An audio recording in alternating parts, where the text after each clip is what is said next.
السلام عليكم ورحمة الله وبركاته. معلش يا جماعة، أنا ليا بقى فترة طويلة ما ظهرتش وده لظروف خاصة. النهاردة جايبة لكم حلقة أو فيديو تحفة. تعال نعمل شامبو طبيعي 100% لتقوية وتغذية الشعر وعلاج مشاكل الشعر. الشامبو ده يا جماعة نعمله بمكونات طبيعية جدا، موفر الميزانية، موفر لفلوسنا ونقودنا. أولا أنا حطيت ملعقة من الحبة السوداء أو حبة البركة، وملعقة من القرنفل، وأنا مش عايزة أقول لكم قد إيه القرنفل والحبة السوداء. لو عندك روزميري كمان ضيفي ملعقة. أديت 3 ملاعق دول مفيدين جدا مغذيين جدا جدا جدا للشعر، بيعالجوا كل مشاكل الشعر بالذات تقصف وتساقط الشعر. احنا النهاردة المكون الأساسي اللي هو ورق السدر. الفيديو وانا بقطف الورق صراحة ضاع. ورق السدر انا نشفته كويس وطحنته كويس خالص، مش مطحون خالص خالص صراحة. لو انت تقدري تطحني اكتر من كده يبقى بودرة عندك يبقى افضل يعني. بحط القرنفل والحبة السوداء وحبة البركة في حوالي لتر من المية بتغلي على البوتاجاز. مش عايزة انا احط ورق السدر الاول يعني من بداية الغليان، لان انا مش عايزاه يفقد الفوائد بتاعته والفيتامينات الفيتامينز الموجودة فيه. بصوا بحاول اضيف ورق الصدر، وقلت لكم لو حاول انك تطحنيه اكتر من كده تعمليه بودره يبقى استحسن، بس انا الخلاط صراحه ما طحنوش اكتر من كده لان عندي الخلاط ضعيف شويه. حاولي تعمليه بودره يعني اكتر من كده هيبقى ده احسن يعني وافضل. بصوا بعد غليان القرنفل وحبه البركه بضيف ورق الصدر وبقلب تقليبه كويسه. بديهم حوالي 10 دقايق غلوة، بعد كده بنزلهم بطحنهم بالهاند بلندر. انا هكمل معاكم لحد ما الخطوات دي كلها تكمل، هكمل معاكم فوائد ورق السدر. اولا يا جماعة ورق السدر ده مفيد جدا جدا جدا جدا طبعا في التخلص من مشكلات الشعر مثل التساقط والجفاف وزيادة كثافة الشعر. يحتوي على المغنيسيوم والكالسيوم والبوتاسيوم والحديد والنحاس والكربوهيدرات. هذه العناصر مفيدة جدا للشعر للتخلص من مشاكل التساقط والتقصف. كمان مفيد جدا يا جماعة، بيرطب الشعر الجاف.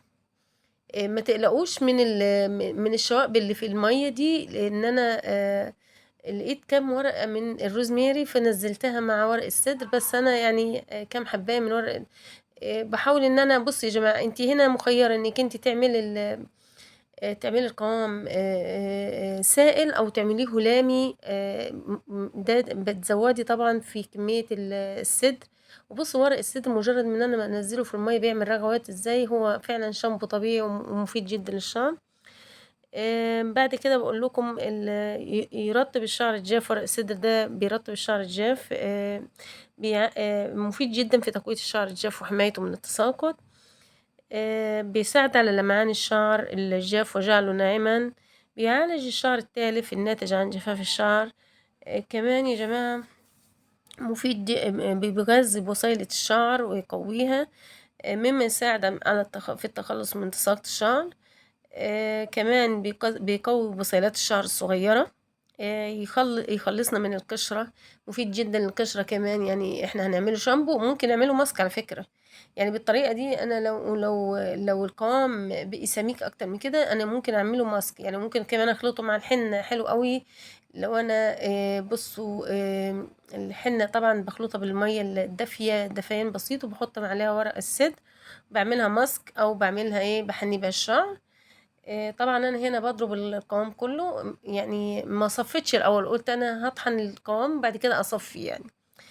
كمان ورق السدر يا جماعة قلنا بيغذي بصيلات الشعر. اللي هي بتكون احد اسباب تساقط الشعر. السدر بيعالج مسامية الشعر ويخلصنا من قشرة الرأس. يعالج الحكة داخل فروة الشعر او هيشان الشعر. يفرد الشعر المجعد، زيادة نمو الشعر وكثافته. بيزود نمو الشعر وكثافته، جميل أوي لكثافة الشعر يا جماعة فرد الشعر المجعد. زيادة نمو الشعر ويزيد كثافته كمان. يزود البريق، إمداد بصيلات الشعر بالفيتامينز اللازم للترطيب.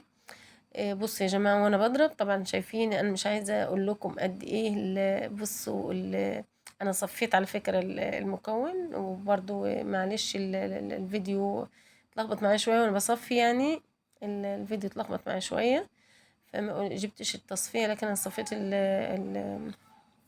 صفيت الشامبو بتاعنا، الشامبو الطبيعي بتاعنا اللي عاملينه بكل مكوناته طبيعية، وقد ايه موفر علينا في الميزانية. فبصوا انا هوريكم والله يا جماعة قد ايه ان هو بيعمل رغوة جميلة جدا. بصوا الرغوة، يعني مش عايزة اقول لكم. طب اما نحطه على فروة الشعر طبعا بيبقى مفيد ومغذي جدا جدا، مش زي الحاجات الصناعية اللي تستخدميها وبتكون مضرة للشعر. حاجات كلها عندنا طبيعية 100%. ممكن بصي يا جماعة، عشان احافظ على احافظ على الشامبو بتاعي لأكبر فترة ممكنة، بروح بضيف عليه شوية كوباية من الشامبو الطبيعي الصناعي. الشامبو الصناعي ده بيعتبر مادة حافظة للشامبو اللي انا عملته، يعني ممكن يقعد معايا برا التلاجة لو انا حطيت عليه الشامبو الصناعي ده، لانه الشامبو الصناعي ده فيه مادة حافظة، فهتحافظ لي على القوام بتاعي. يعني شوفي، انا طبعا هخلط كل الكميه الشامبو اللي عندي الطبيعي بكل الكميه الموجوده عندي الشامبو الصناعي، عشان طبعا الاولاد البنات يستخدموها، تبقى مفيده جدا ليه.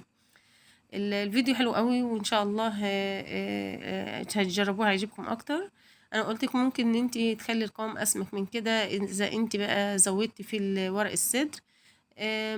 بصوا يا جماعه، يعني عايزه طبعا ممكن يعني هو طبعا الشامبو الصناعي بيبقى فيه ريحة جميلة، لكن انا ممكن يا جماعة كنت غليت اللافندر، زيت اللافندر ممكن انزله مع زيت اللافندر ده بيدي ريحة حلوة قوي للشامبو بتاعنا، يعني وانا كمان قلت لكم ان الزيت الشامبو الصناعي بيدي ريحة حلوة كمان. مش عايزة اقول لكم قد ايه هو جميل جدا، وان شاء الله تتبهروا بيه. اتمنى اللايك والاشتراك، ما تنسوش.